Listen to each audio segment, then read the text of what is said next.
నమస్కారం. Eckert toll రచించిన the power of now పుస్తకం నుండి వర్తమాన శక్తిని మేల్కొల్పడం, కాలాతీత స్పృహ అనే అంశాన్ని ఈరోజు పరిశీలిద్దాం. ఒక వ్యక్తి అడిగిన ప్రశ్నతో ప్రారంభిద్దాం. ఒక అద్భుతమైన అనుభూతిని కేవలం క్షణకాలపు మెరుపులా కాకుండా శాశ్వతంగా మనతో ఉండిపోయే అవకాశం ఉందా? ఆ వ్యక్తి కిటికీ బయట ఉన్న చెట్టును కొత్తగా చూశారు. మనస్సు అనే తెర అడ్డు లేకుండా దానిలోని అంతర్గత చైతన్యాన్ని లోతుగా అనుభూతి చెందారు. ఇది సంపూర్ణ వర్తమానంలోకి ప్రవేశించిన క్షణం. కాని ఆ అద్భుతమైన అనుభూతి నెమ్మదిగా జారిపోతూ అప్పుడే గతంగా మారిపోతున్నట్లు అతనికి అనిపించింది. దీంతో ఇలాంటి కాలాతీత అనుభూతి కేవలం ఒక క్షణకాలపు మెరుపులా కాకుండా శాశ్వతంగా మనతో ఉండిపోయే అవకాశం ఉందా అనే ప్రశ్న ఉద్భవించింది. సమాధానం: ఆ ఒక్క క్షణం మీరు కాలాన్ని దాటి నిలబడ్డారు. అందుకే మనస్సు అనే తెర అడ్డులేకుండా ఆ చెట్టును ఉన్నది ఉన్నట్లుగా చూడగలిగారు. సంపూర్ణంగా వర్తమానంలోకి అడుగుపెట్టినప్పుడు ఉనికి తాలూకు స్పృహ మీ చూపుతో మమేకమవుతుంది. ఇదే కాలాన్ని దాటి నిలబడటం. మనస్సు కేవలం సమాచారాన్ని, అభిప్రాయాలను మాత్రమే గ్రహిస్తుంది. కాని కేవలం అస్తిత్వం మాత్రమే ఏ అడ్డంకి లేకుండా వాస్తవాన్ని నేరుగా దర్శించగలదు.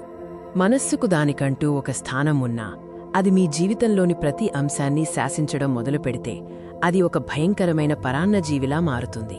మన రోజువారీ జీవితాన్ని సాఫీగా నడుపుకోవడానికి మనస్సు, దాని పరిజ్ఞానం చాలా అవసరం.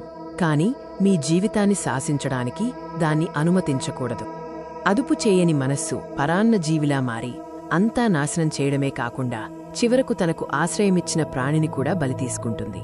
శాశ్వతమైన పరివర్తన కోసం వర్తమానాన్ని కాదనడం అనే పాత అలవాటును ఛేదించాలి. ఇది నిత్య సాధనగా మారాలి. అవసరం లేనప్పుడల్లా గతం, భవిష్యత్తుల మీది నుంచి మీ ధ్యాసను వెనక్కి మళ్లించడాన్ని ఒక నిత్య సాధనగా మార్చుకోండి. కాలం పరిధిలో నుంచి వీలైనంత ఎక్కువగా బయటకు రండి. ఎప్పుడైతే మీ మనస్సును మీరు సాక్షిగా గమనించగలుగుతారో అప్పుడు మనస్సుకు సంబంధించని మరొక శక్తి మీలోకి ప్రవేశిస్తుంది. అదే సాక్షిభూతమైన ఉనికి, విట్నెసింగ్ ప్రెజెన్స్.